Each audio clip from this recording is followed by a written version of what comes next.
आज प्रस्तुत है रम गोश्त। घबराइए नहीं, इसको खाने से आपको नशा नहीं होगा। ये तो बस एक अच्छे स्वाद का सीक्रेट है। जब मटन को रम के साथ पकाते हैं तो गर्म आंच पर पकने के फलस्वरूप इसमें उपस्थित अल्कोहल वाष्पित हो जाती है और केवल रम का स्वाद ही शेष बचता है। तो यह न सोचें कि यह व्यंजन केवल कुछ खास व्यक्तियों के लिए ही सीमित है। यकीन मानिए, यह एक अत्यंत स्वादिष्ट व्यंजन है जो कि आपको अपना प्रशंसक बना लेगा। तो चलिए बनाते हैं रम गोश्त। मित्रों, आपसे आग्रह है कि मेरे पर्सनल ब्लॉग जो कि ट्रैवल, फिटनेस और हेल्दी फूड पर आधारित है, उसे सब्सक्राइब कर मुझे प्रोत्साहित करें। इस पर्सनल ब्लॉग का लिंक आपको डिस्क्रिप्शन बॉक्स में मिल जाएगा। 31 दिसंबर 2021 को मैंने हिमाचल प्रदेश की पाराशर लेक को विजिट कर उस पर एक ब्लॉग बनाया है। आशा है आपको अवश्य पसंद आएगा। कृपया कमेंट करके बताएं यह आपको कैसा लगा। एक बर्तन में आधा कप सरसों का तेल धुआं उठने तक गर्म करते हैं।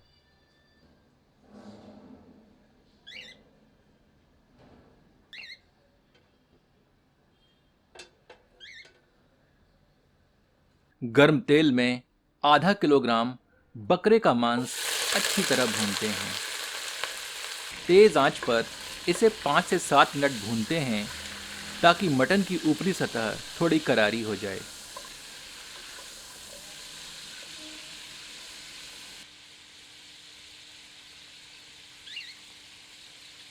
तत्पश्चात इसमें 2 टेबल स्पून अदरक लहसुन का मिश्रण सम्मिलित करते हैं।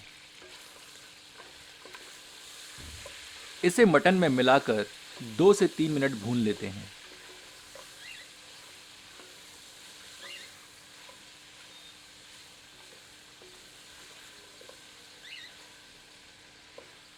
अब 4 से 5 साबुत लाल मिर्च, एक टुकड़ा दालचीनी, एक बड़ी इलायची, 8 से 10 काली मिर्च, 2 हरी इलायची और 4 से 5 लौंग इसमें सम्मिलित करते हैं। सबको मिलाकर 1 मिनट भून लेते हैं।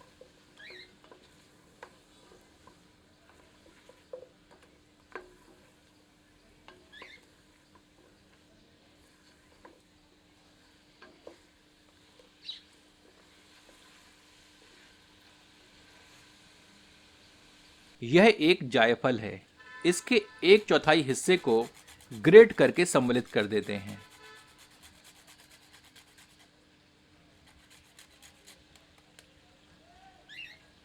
अब आंच तेज करके 1 मिनट भूनते हैं।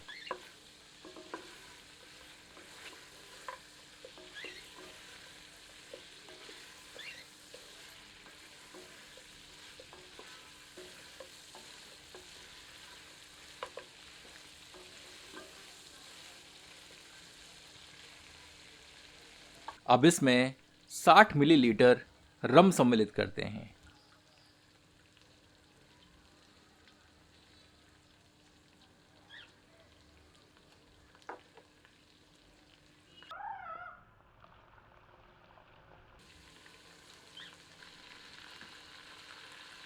दो मिनट तेज आंच पर मटन को रम में भूनते हैं।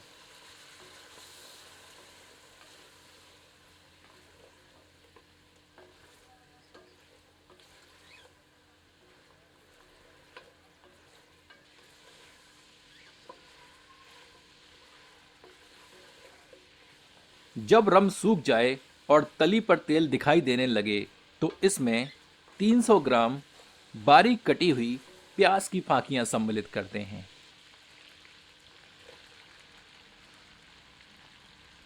सबको अच्छी तरह मिला लेते हैं और 2 से 3 मिनट मध्यम आंच पर भूनते हैं।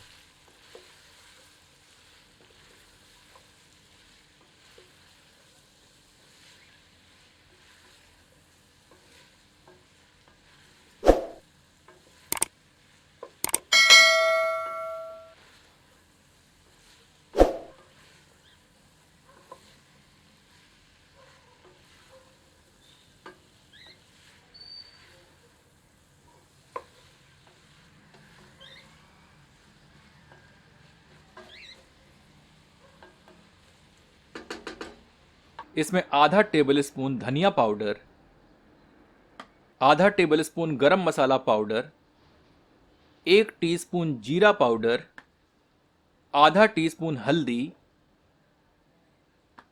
स्वादानुसार लाल मिर्च, आधा टेबल स्पून कश्मीरी मिर्च का पाउडर और स्वादानुसार नमक सम्मिलित करते हैं। सबको अच्छे से मिलाकर 2 से 3 मिनट मध्यम आंच पर भूनते हैं।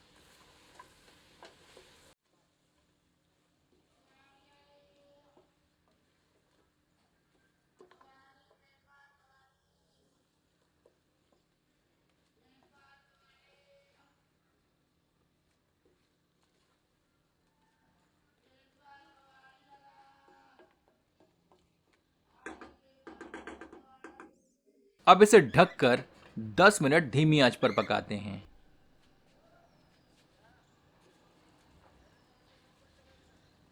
एक बार अच्छी तरह करछी चलाते हैं।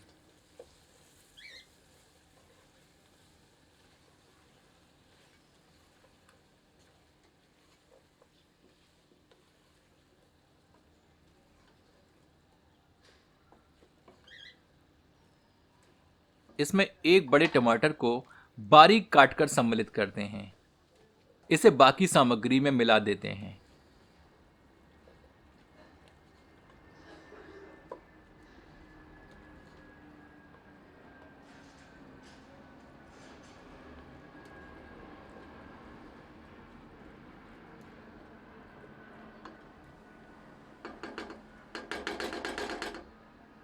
पुनः ढककर 10 मिनट धीमी आंच पर पकाते हैं।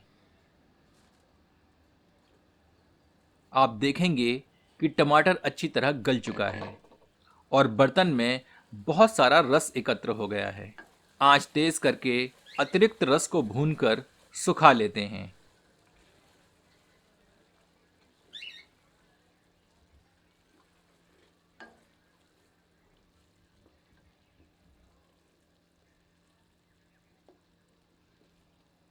भूनते भूनते इसकी रंगत भी बढ़ेगी और मसाला गाढ़ा होकर गाढ़ी तरी का रूप ले लेगा।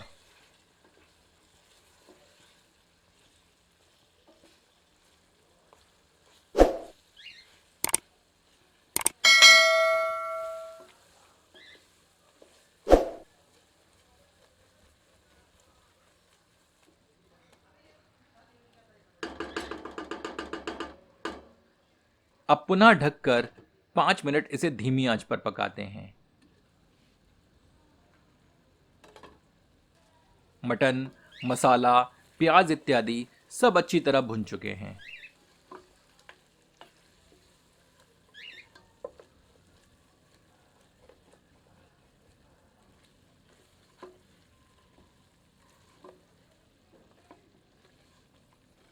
जब मटन के टुकड़े इस प्रकार तेल के कारण चमकने लगें तो समझिए यह पूरी तरह भुन चुका है।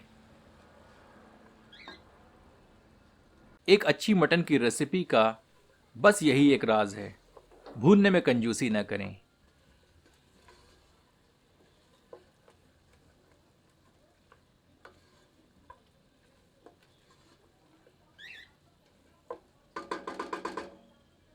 इसमें 1.5 गिलास गर्म पानी सम्मिलित करते हैं।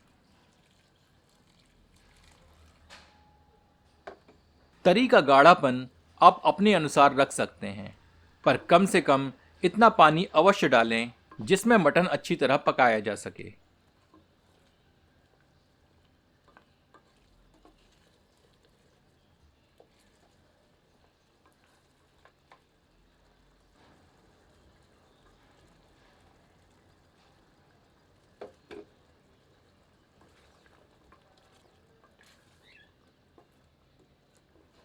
उबाल आने के पश्चात आंच धीमी कर देते हैं और इसे ढककर 30 से 40 मिनट धीमी आंच पर पकाते हैं। बीच बीच में चेक करते रहते हैं कि यह पका है या नहीं। रम गोश्त पककर तैयार है। इसमें थोड़ी बारीक कटी हुई हरी धनिया की पत्तियां सम्मिलित करते हैं। आपसे आग्रह है कि एक बार रम गोश्त इस विधि से बनाकर अपना अनुभव हमसे एवं इस चैनल के अन्य दर्शकों से साझा करें।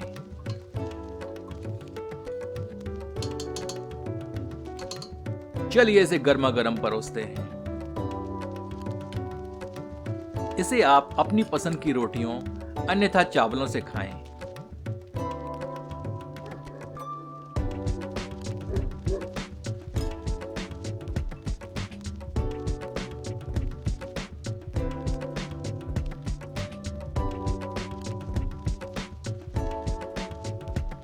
चलिए इसे चावलों के साथ चखकर देखते हैं।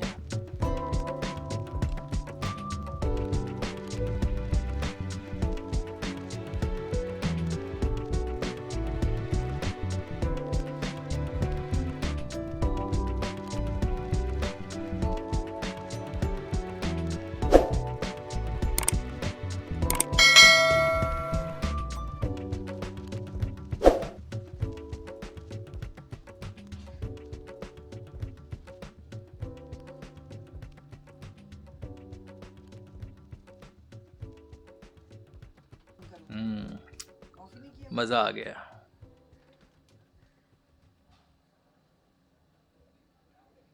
मटन एकदम नरम हो चुका है। काश ये स्वाद मैं आपसे शेयर कर पाता, पर कोई बात नहीं। आप इसे स्वयं बनाकर बताएं कि यह आपको कैसा लगा। यदि आपको यह प्रस्तुति पसंद आई हो तो कृपया इसे अपनों के समक्ष साझा करें। धन्यवाद।